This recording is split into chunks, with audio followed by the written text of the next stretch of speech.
So I don't know how many of you know baseball, but there's a term in baseball called a cleanup hitter, and that's the last one on the list. And that's me, but before me, we have Dr. Doreen Hilton, who is from Fayetteville State University. And I asked her, what would you like for me to tell these women about you? She said, tell them I love life. I'm a professor of psychology, and I love helping people have better lives than me. Dr. Hilton?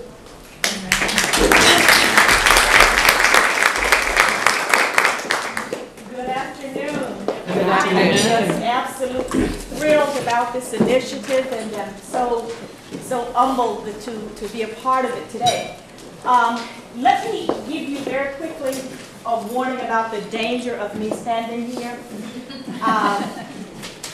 I'm a professor and a psychologist and intermediate of graduate school. So every time I get up to talk, it's a long, long talk. Okay, so I have 15 minutes, so I'm going to start my time clock so that I don't talk too long and ask you to help me. You can't see this, but let's look at the next one. I want to begin with talking about why girls matter in STEM disciplines. And so I've jotted myself some notes so that I don't go all over the map. A couple things.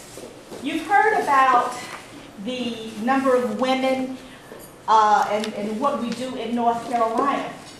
Nationally, women account for about 51% of our population in this country. Women account for about 48% of the U.S. workforce. Women are at least as intelligent as men. Employment opportunities in STEM disciplines are available. Now, the National Science Foundation says that in order for the U.S. to compete globally in the marketplace, that we need to increase the number of highly educated individuals in STEM areas.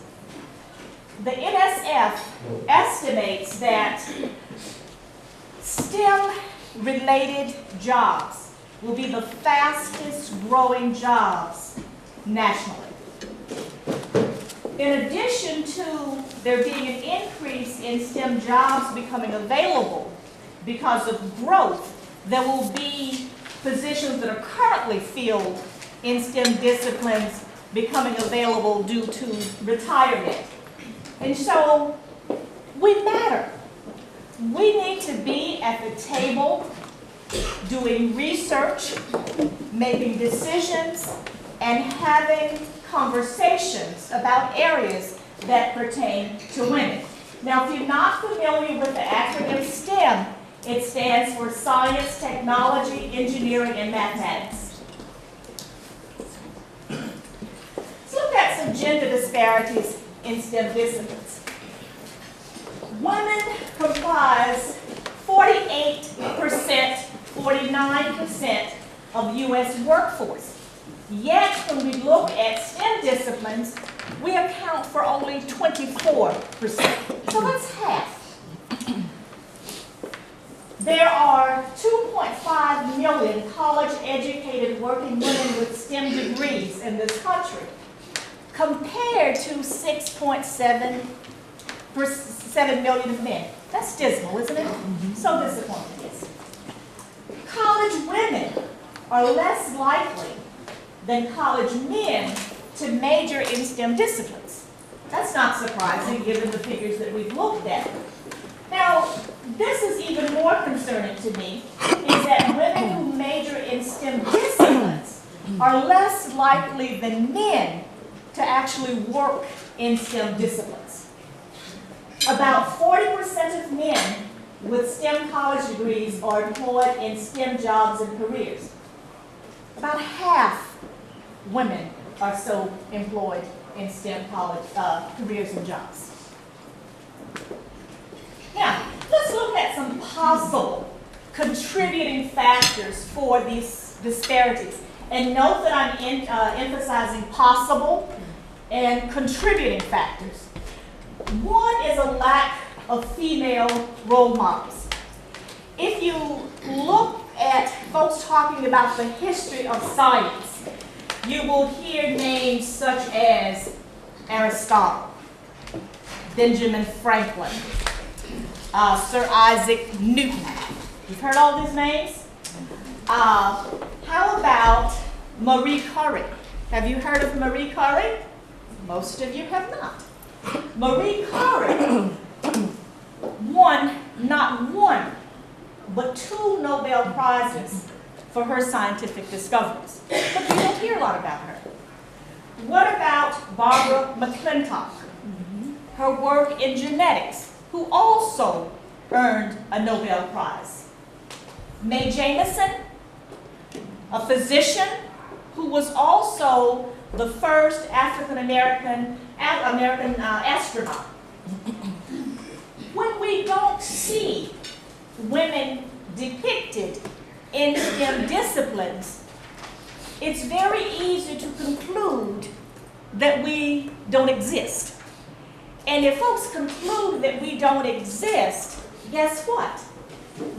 Nobody's seeking us out as role models and mentors. And so we clearly do need to do something about that. One factor that contributes to that limited number of role models is gender stereotyping. Now, you have probably heard women, and you may have been guilty of characterizing women as emotionally driven, caring, nurturing, cooperative, articulate, dependent followers. But listen to how men are typically characterized. Logical, rational, independent leaders, independent followers, problem solvers, competitive individuals. These characteristics sound like STEM disciplines, don't they? Now, if we listen to those characterizations, it is very easy to draw the erroneous conclusion that women can't do in STEM disciplines what men do. It is unfortunate that these gender stereotypings begin early on in a child's life in the socialization process. How do we see that? We have girls playing house. We have girls taking care of doctors. We have girls playing school teachers. What do we have little boys doing? Building things, manipulating objects, tearing them apart, restructuring them and rebuilding them in different designs. We also talked this morning about sports. We encourage boys to be involved in sports. We encourage them to be dominant. We encourage them to be strategic. And after all, if we're playing sports and we're successful at it, don't we have to be strategic in our actions and in our thinking? Clearly, we do. We tell little girls, less now than in the past, but be careful. We don't want you to get what? Hurt. Okay? Another possible contributing factor to these numbers is the lack of academic preparation. One contributing factor, unfortunately, is linked to the stereotyping. How many of you have heard of the concept self-fulfilling prophecy? If you have folks telling you, either directly or indirectly, that you can't do something, that you can't be successful at, many people will eventually start believing it. And as we start believing that we can't do something, guess what? Our behaviors begin to match that we can't do it. We also need to ensure that we have adequate resources, not only at schools, but in the communities, such that students have the kinds of resources that they need in order to be successful. We also need to be sure that the instruction matches students' learning styles. We all don't learn the same.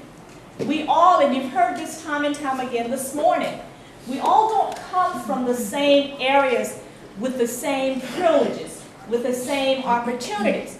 And just because a young female comes to the classroom not having the privileges, the opportunities, the advantages that we've had, that doesn't mean that she's not intelligent. That does not mean that she's not capable of learning. It simply means that we probably need to do things very differently. And we probably need to do some additional kinds of things. Now, I want to talk with you about a program at Fayetteville State University that I direct, and this is our 6th year in the program. It's a nationally funded program, and it's designed to increase the number of African American low-income students in the STEM disciplines. I direct the program. I have an administrative assistant and an advisor who works with the students individually and one-on-one. Now, I want to spend the rest of the time talking about some of the elements and activities of the program.